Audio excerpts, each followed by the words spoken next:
기독교를 한 단어로 정의할 수 있습니다. 어떤 단어일까요? 네, 은혜입니다. 은혜. 기독교는 은혜의 종교입니다. 왜 은혜냐면요, 우리가 하나님을 찾기 전에 먼저 하나님께서 우리를 찾으셨고요, 우리에게 주실 모든 것들을 이미 예비하셨고, 그리고 특별히 우리의 구원을 위해서 모든 일들을 다 이루신 은혜의 사건을 우리에게 주셨기 때문입니다. 다른 종교들은 그렇잖아요. 사람이 자기의 열심과 노력으로 구원이라는 것을 이루려고 합니다. 우리가 아무리 노력한데 어떻게 우리의 그 주홍 같은 죄악들을 우리가 해결할 수 있겠습니까? 아무리 노력한들 우리가 어떻게 신과 같은 존재가 되어서 우리의 죽음의 문제를 해결할 수 있겠습니까? 그렇죠? 우리의 문제, 죽음까지도 해결하실 수 있는 분은 오직 하나님 한 분뿐이십니다. 그 하나님께서 우리에게 은혜를 주셨죠. 그래서 우리는요, 은혜 안에서 그 은혜를 바라보고 그리고 은혜의 소망을 두고 살아가는 사람들입니다. 저와 여러분들이 그 놀라운 하나님의 은혜를 날마다 기억하시면서요, 우리는 은혜의 자녀임을 깨달아 살아가시는 복된 여러분들 되시길 간절히 소망합니다. 그래서 이 그리스도교는요, 하나님께서 우리에게 은혜를 베푸시는 것이지 우리가 하나님한테 은혜를 베풀 수 없는 겁니다. 자칫 우리가 잘못 생각할 수 있는 게 뭐냐면요, 우리가 하나님께 이렇게 드렸기 때문에, 이러한 일들을 해드렸기 때문에 하나님께서 우리에게 무엇인가를 해주셔야 된다. 그러니까 내가 은혜를 베풀어 드렸기 때문에 나한테 당연히 은혜를 배로 공급해 주셔야 된다라고 착각을 할 수가 있습니다. 그러나 하나님께서 우리에게 은혜를 베푸시는 것이지 우리가 하나님께 은혜를 드리는 게 아니다라는 사실을 우리가 기억해야 됩니다. 욥기 41장에 보면은요, 이런 말씀이 있어요. 11절에 누가 먼저 내게 주고 나로 하여금 갚게 하였느냐, 온 천하에 있는 것이 다 내 것이니라 라고 말씀하셨거든요. 사실 그렇잖아요. 우리가 아무리 하나님께 드려도요, 우리가 드리는 것조차, 그리고 드리는 우리조차 사실 하나님 겁니다. 하나님의 생명을 담보로 사셨잖아요. 그래서 우리의 생명은 우리의 것이 아님에도 불구하고 우리가 하나님께 드렸다라고 착각 아닌 착각을 할 때가 있습니다. 오늘 본문이 그런 의미에서 좀 살펴볼 수가 있는 본문입니다. 다윗이요, 평생을, 그렇죠, 반평생 정도 되겠죠, 대적의 쫓김과 죽음의 위협 가운데 살았습니다. 그리고 거의 일평생을 전쟁 가운데 살았었던 사람입니다. 그렇다면은 다윗의 평생 소원이 무엇이었을까요? 아마 평화였을 겁니다.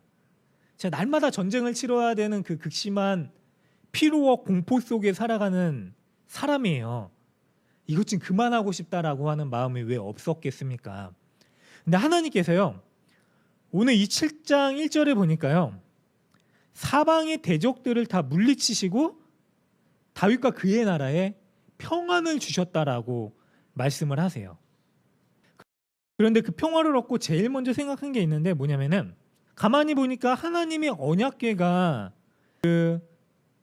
멋진 곳에 거하지 않고요, 험막 가운데 거하고 계시는 거예요.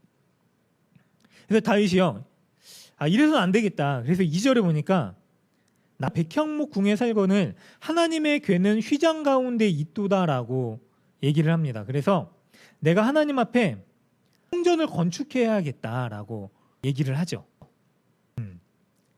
선한 동기에서 아마 그랬을 겁니다. 하나님을 생각하는 마음에서 그랬을 겁니다. 그런데 사실 가만히 살펴보면은요, 이 다윗의 마음이요, 사실 하나님께 무언가를 해드려야겠다라고 하는 교만한 마음일 수가 있습니다.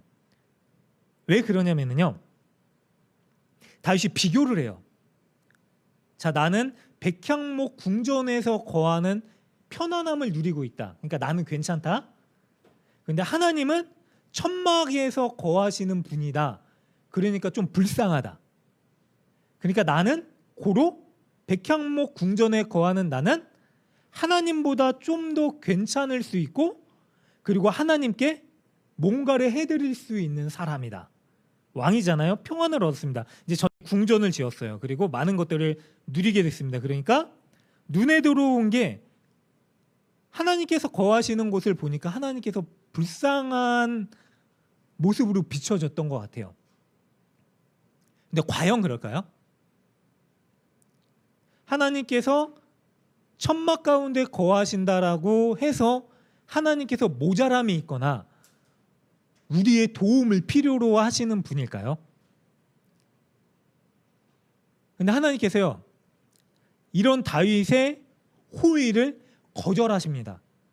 그리고 뭐라고 말씀하시냐면요, 네가 나의 성전, 그러니까 네가 나의 집을 건축하는 게 아니라 내가 너의 집을 세워주고 건축할 것이다 라고 말씀을 하세요. 하나님께서 왜 그러셨냐면요, 여러 가지 이유를 살펴볼 수가 있죠. 우리가 잘 알고 있는 이유 가운데 하나는 그런 거죠. 뭐냐면 역대상 28장에 보면은 너는 전쟁을 많이 한 사람이라 피를 많이 흘렸으니 내 이름을 위하여 성전을 건축하지 못하리라 하셨느니라 라고 말씀을 합니다. 다윗이 피를 많이 흘린 전쟁을 했기 때문에 성전을 건축하지 못할 것이다. 그런데 사실 이거는 다윗이 한 표현이라고 생각하시면 됩니다. 자기 스스로 그렇게 생각한 거를 솔로몬에게 이렇게 얘기한 거라고 생각을 하시면 돼요. 왜냐하면 솔로몬도 사실 하나님 앞에 피를 흘리는 것보다 더 큰 죄악을 저지른 사람이기도 했잖아요. 처음에 그 동기가 순수해서 하나님을 찾고 지혜를 구하고 하나님 나라의 백성을 위해서 헌신하겠다라고 하는 동기로 왕이 되었지만은 나중에는 많은 처첩을 거느리고 솔로몬도 전쟁을 치렀어요. 솔로몬 때 가장 큰 영역, 그러니까 영토를 확보했었던 시대였었거든요. 그런데 솔로몬은 왕궁을 건축하고 다윗은 건축할 수 없다를 그런 의미에서, 그런 이유에서 찾으면은 좀 애매한 거죠. 사실 그런 게 아니라 하나님께서 다윗에게 있는데 그게 뭐냐면은 하나님께서 다윗을 향한 더 큰 계획을 얘기를 하신 거예요.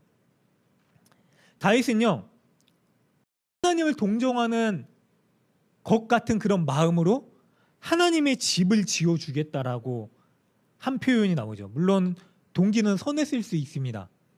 하나님은 절대로 누군가의 필요를 채워서 만족을 이루시는 분이 아니십니다. 원래 하나님께서는 스스로 만족하시는 분이죠. 하나님이 나를 위해서 성전을 건축하지 말아라고 하신 이유는, 그런데 솔로몬 때는 건축하게 하시잖아요. 다윗에게 말씀하실 무엇인가 큰 뜻이 있으셨기 때문인데, 그 뜻이 무엇이냐? 뭐냐면은 다윗아, 이스라엘의 영원한 왕조가 될 너는, 그리고 너로 인하여서 나타나게 될 너희 후손들은 모두가 다 나의 은혜를 따라 살아가게 될 사람들이고, 이 왕국은 나의 은혜의 왕국이 될 것이다 라고 하기 위해서였습니다. 하나님이요, 장막 안에 거하신 이유가 있습니다. 이스라엘 백성들 가운데 출애굽 시대부터 언약궤를 만들고 나서 하나님께서 장막 가운데 거하세요. 왜 장막 가운데 거하셨냐면요, 하나님께서 성전을 건축하도록 지시할 만한 능력이 없으셔서가 아니라요, 장막 가운데 거하셨다라고 하는 것은 어떤 의미로 해석할 수 있냐면 이스라엘 백성들의 삶 한복판에서 함께 거닐고 함께 하시겠다라고 하신 약속이자 은혜입니다. 그렇죠. 성전을 만들고 성전 안에 하나님의 언약궤를 두면은요, 하나님은 그 성전 안에서만 거하셔야 되는 제한적인 존재가 될 수 있습니다. 그런데 하나님 꼭 그렇지 않으시는 분이시기도 하지만 당시에 많은 이방의 우상들이 그러한 형태로 섬김을 받았습니다. 정해진 곳에 딱 모셔놓고요, 거기서만 예배드리고 제사드리고 나와요. 그리고 나머지 모든 삶은, 시간과 장소와 공간은 자기께 되는 거예요. 신은 거기에만 계셔야 되는 존재죠. 그렇다 그러면 어떤 문제가 생길 수 있을까요? 이런 생각이 들어요. 저는 뭐냐면은 제한된 공간에 계신 신이 어떻게 문제가 생긴 여기서 우리의 삶에서 역사를 나타낼 수 있고 움직이지도 못하잖아요. 능력을 나타낼 수 있는가라는 생각을 사람들이 하지 못하죠. 하나님께서는 스스로 제한하실 수 있는 분이지만 누군가의 제한을 받지는 않으시는 분이십니다. 그래서 하나님께서는요, 스스로 천막 가운데 거하시면서 이스라엘 백성들과 함께 사시겠다. 그리고 그들의 필요와 그들의 모든 것들을 채워주시겠다라고 하셨었던 전능하신 신이십니다. 하나님께서는 그런 의미에서 우리를 얼마나 사랑하시는지를 보여주기 위해서 그러하셨던 것이었습니다. 하나님의 마음을 사람은 절대로 만족시킬 수 없습니다. 아무리 위대한 성전을 지었더라도 그게 어떻게 세상 만물의 주인신 하나님께 흡족함이 될 수 있겠습니까? 그러나 그런 거죠. 하나님께서 지극히 사랑하시는, 그렇죠, 사람을 통하여서요, 그 사람이 무수한 노력을 통해서 하나님께 드리는 그 행위를 통해서 하나님께서 기뻐하시는 거죠. 그런 거예요. 가끔 제 아들이요, 저한테 먹을 걸 줘요. 먹을 게 뭐냐면 블럭이에요. 그래서 블럭을 가지고 와서 파란색은 뭐, 그리고 빨간색은 뭐 초록색은 뭐, 그리고 뭐 주황색은 뭐, 막 그런 과일 같은 걸 만들어서 주는데, 그리고 주스도 만들어줘요. 근데 그거를 저한테 먹으라 그러면은 이걸 어떻게 먹어요? 그런데 저는 먹는 신용을 합니다. 그리고 나서 좋아해요. 우와 맛있다. 그리고 너도 먹어. 그러면 그 아들도 먹는 신용을 해요. 이게 뭐냐면은요, 이 아들이 나를 사랑하고 있구나라고 하는 것을 느끼는 거죠. 그리고 제가 먹어주면은 이 아들도 아빠가 나를 사랑하고 있구나라고 하는 것을 알지는 모르겠지만 그런 걸 느끼는 것 같아요. 이제 산이가 가끔 그림 그리잖아요. 그러면은 그 그림 보면 너무 기분이 좋아져요. 근데 두 분은 어떻겠어요? 우리 가족을 이렇게 예쁘게 그렸구나. 그런 거죠. 사람은 하나님의 마음을 온전히 채울 수 없지만 아무리 노력해도 얼마나 그게 크겠어요. 근데 하나님께서는 그렇게 하는 그 사람의 중심과 마음, 의도를 보시고 기뻐하시는 거죠. 그래서요, 하나님께서는요, 다윗에게 그거를 알려주시고자 이 말씀을 하세요. 다윗아, 너가 나를 위해서 성전을 짓겠느냐? 그런데 그거 아니? 내가 너를 위해서 더 완전한 성전을 줄 것이다 라고 말씀을 하시는 거예요.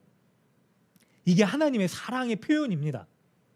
하나님께서 그냥 거절하신 게 아니라요, 사실 내가 너를 더 사랑해.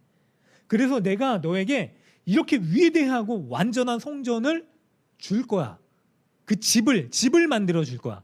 그러니까 여기서 다윗이 하나님 앞에 집을 만들어 드리겠습니다라고 하는 건데, 성전이 하나님의 집이잖아요. 하나님께서 다윗에게 집을 지어줄 것이다라고 하시고요. 이 집이 뭐냐면요, 왕조로 보시면 돼요. 왕조, 왕의 계보들. 그 이전까지 이게 왜 놀랍냐면요, 우리는 당연하게 생각할 수 있습니다. 뭐냐면은 당연히 왕의 아들이 왕자가 되어서 왕의 계보를 잇는 게 당연할 것 같지만은 이게 굉장히 큰 말도 안 되는 은혜의 약속일 수가 있는 게, 그 이전까지는요, 왕의 아들이 왕이 되는 게 이스라엘 백성들에게는 당연하지 않았죠.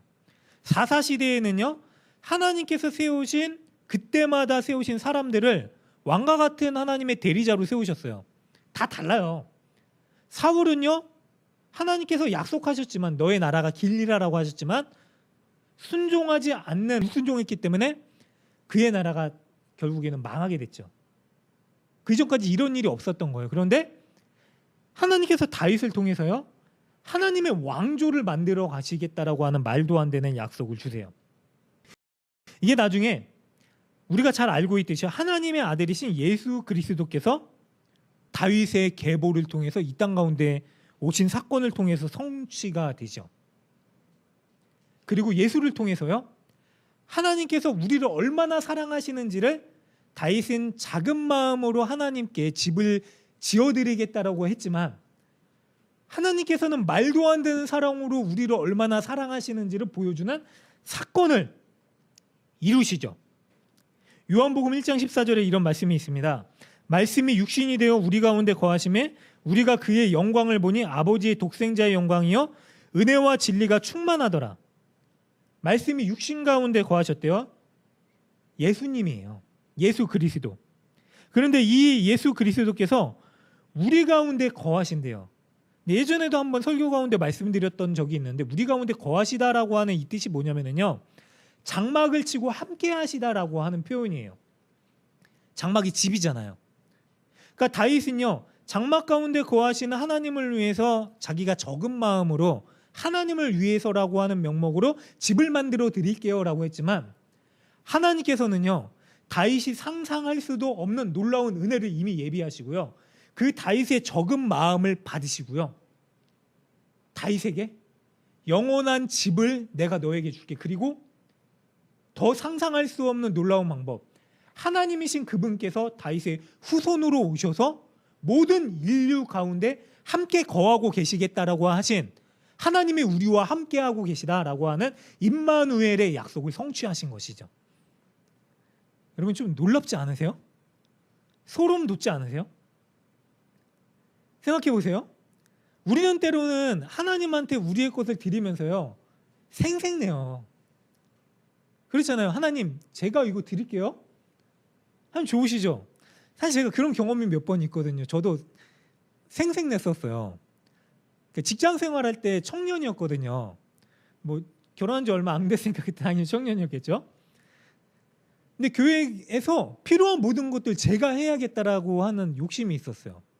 어떤 욕심도 있었냐면, 뭐 100명 정도 모이는 교회였으니까 그래도 큰 교회죠, 시골에서.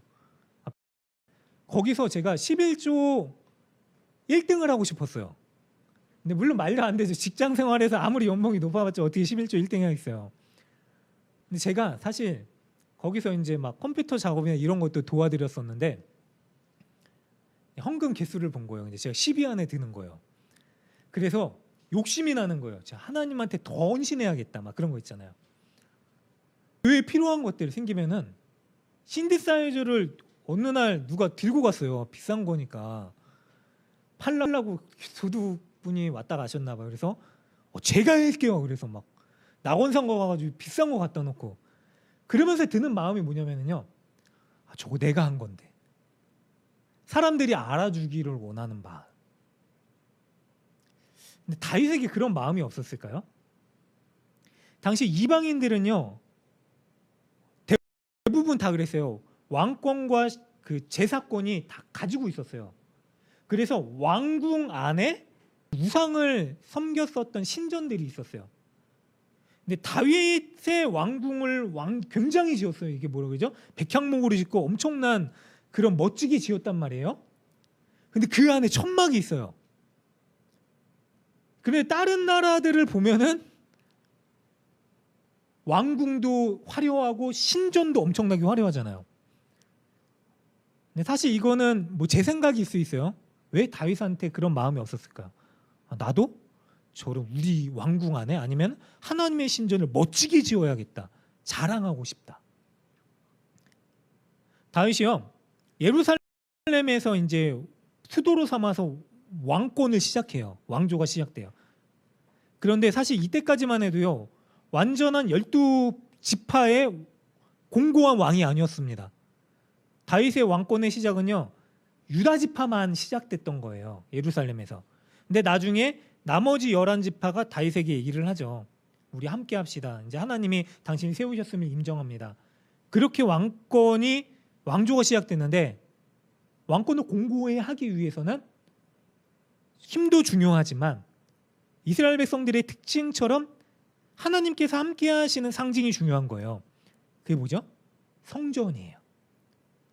근데 이스라엘 백성들은 당시에만 해도 뭐 정해진 이 제단들이 있었어요. 다른 곳에. 그곳에서 예배를 드리지 말고 중앙 집권화 시키고 싶은 마음이 왜 없었을까요? 사람의 마음이 그런 거죠. 그런데 그렇더라도 다윗은 하나님의 마음에 합한 자니까. 그렇잖아요. 사무엘상 13장에 사울의 왕위를 폐하면서 하나님께서 하나님의 마음에 합한 자를 세우실 것이다. 그리고 다윗이 됐으니까 다윗이 하나님의 마음에 합한 자였겠죠. 그래서 하나님을 향한 하나님을 생각하는 마음이 컸을 겁니다.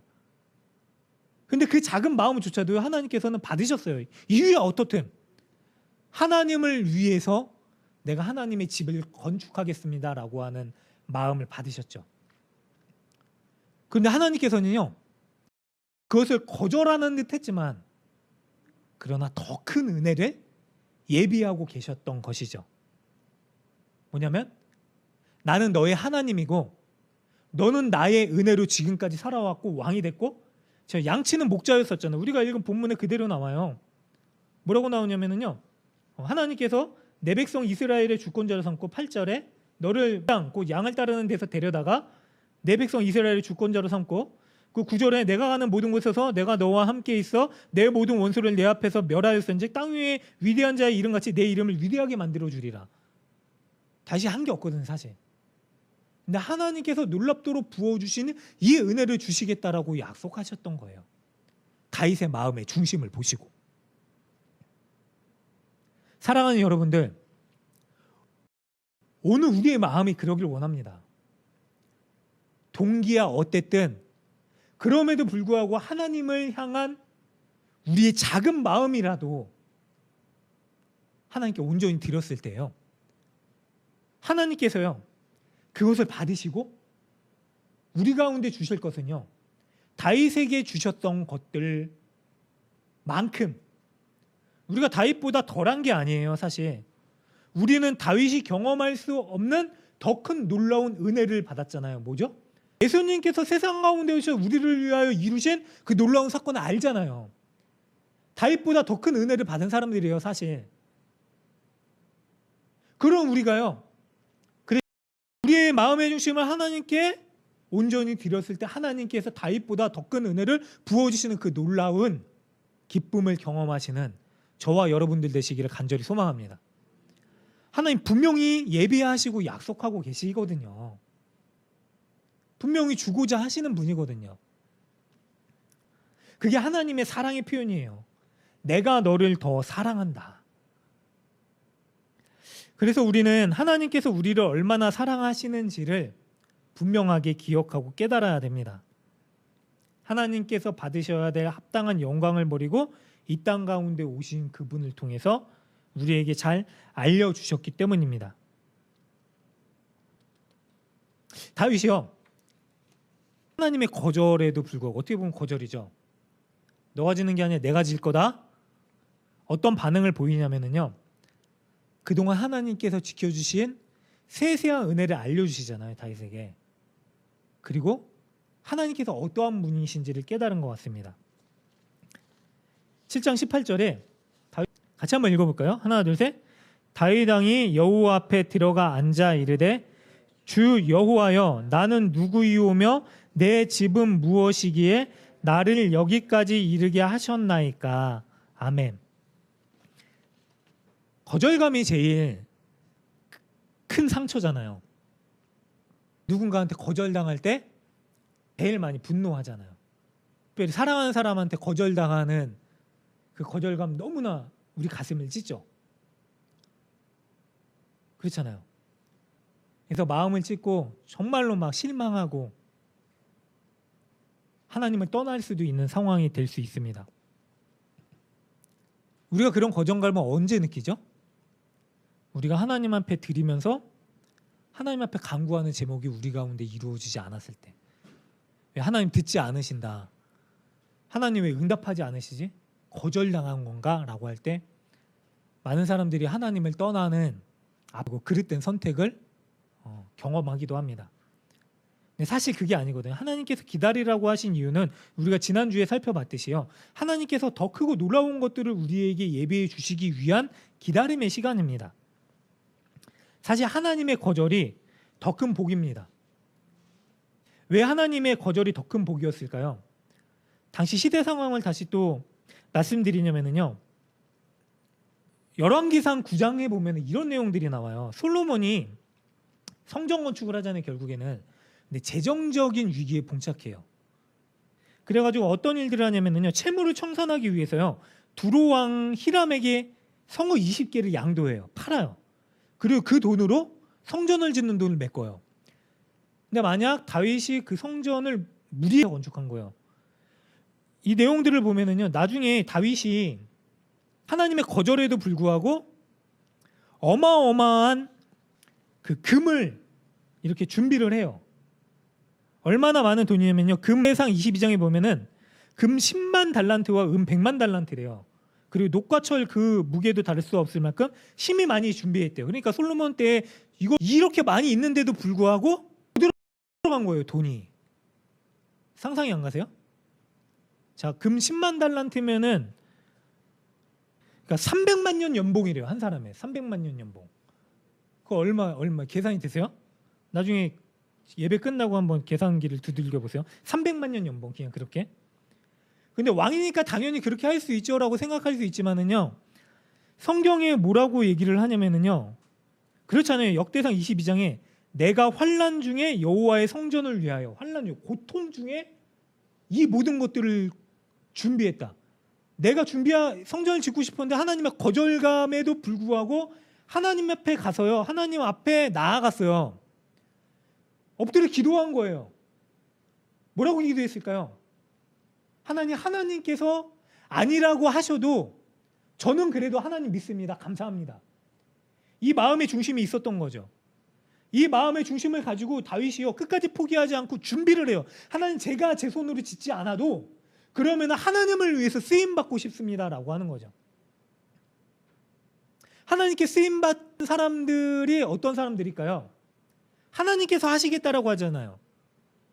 하나님께서 하시겠다라고 하는 건 뭐냐면요, 우리가 손 놓고 아무것도 하지 않는 게 아니라 그냥 하나님께서 알아서 하시겠지, 그래가지고 그냥 넋놓고 있는 게 아니라, 그게 뭐냐면 하나님께 마음의 중심을 둔 사람들이 하나님을 향하여서 쓰임받기를 소망하면서 하나님의 쓰임된 도구로서의 준비를 하는 거예요.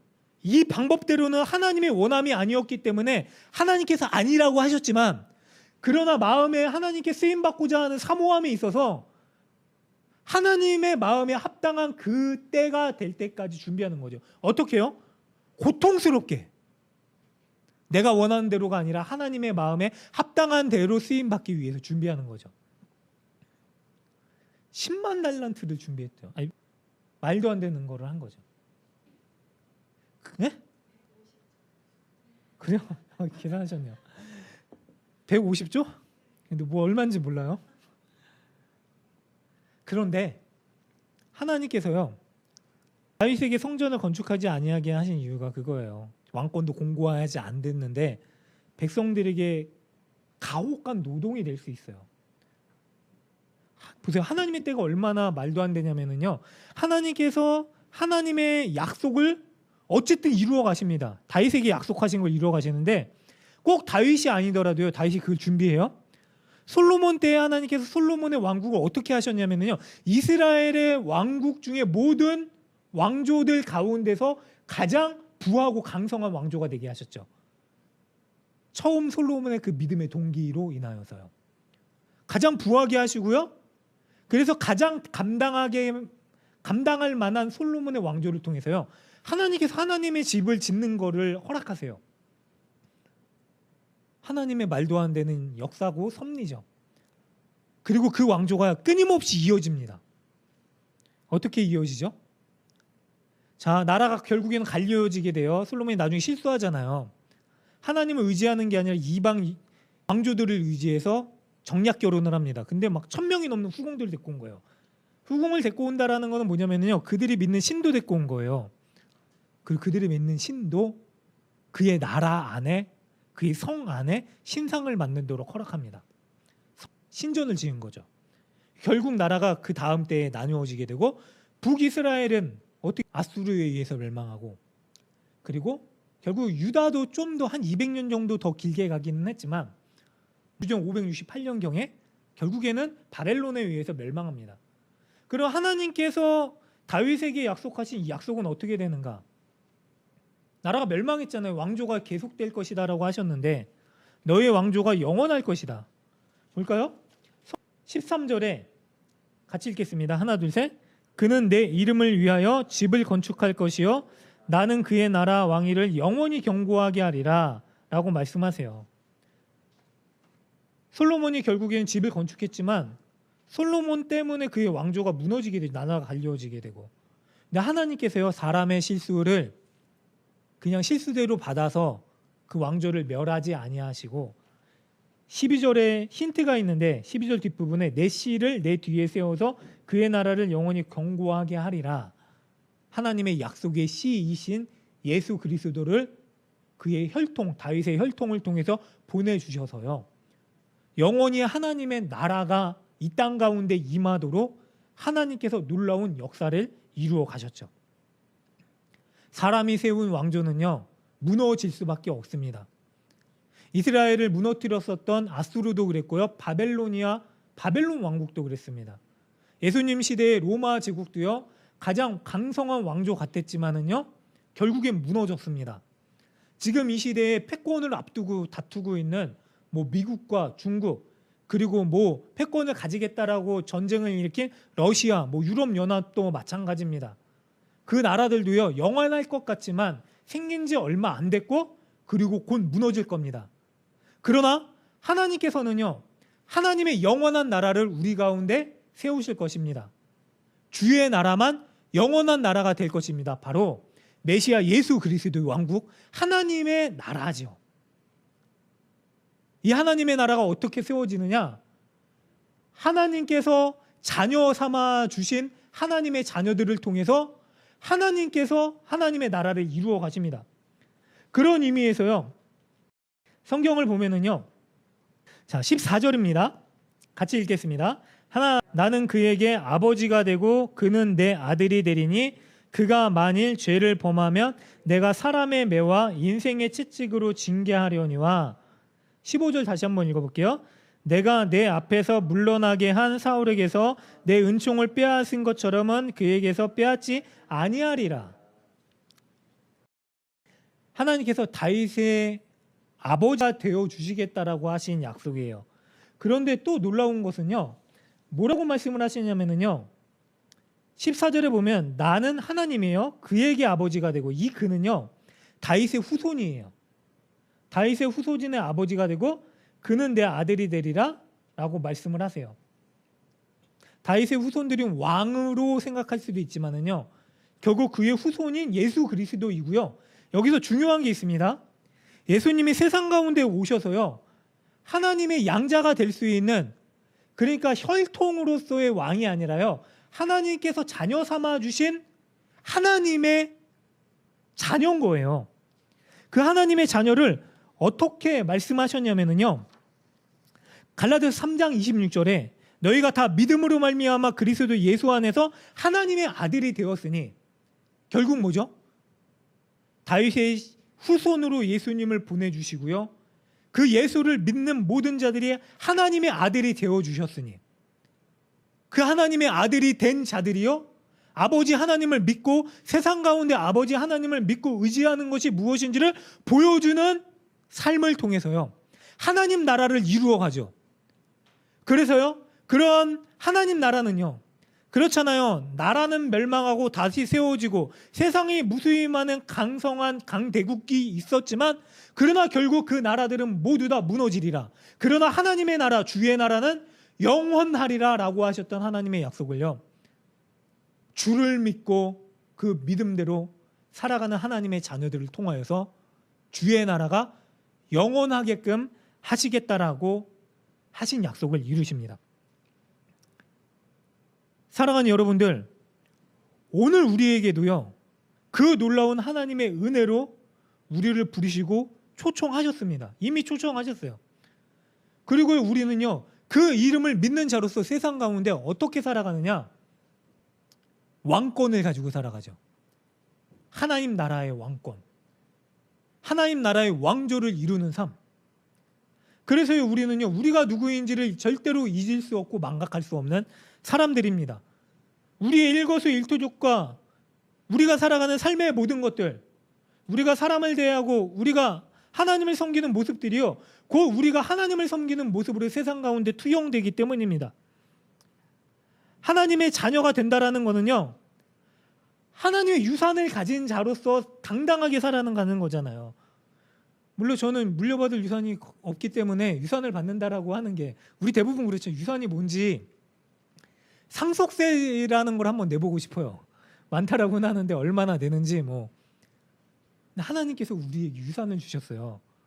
생명의 유산, 하늘의 유산, 하늘의 말도 안 되는 세상 것과 비교할 수 없는 영원한 기쁨의 유산입니다. 근데 그걸 가진 자가 어떻게 세상 가운데 다 잃은 것처럼 살아갈 수 있겠습니까? 어떻게 헛된 것을 의지할 수 있겠습니까? 우리는요, 하나님의 영광과 하나님의 이름을 의지하면서 살아가는 하나님의 자녀가 되는 겁니다.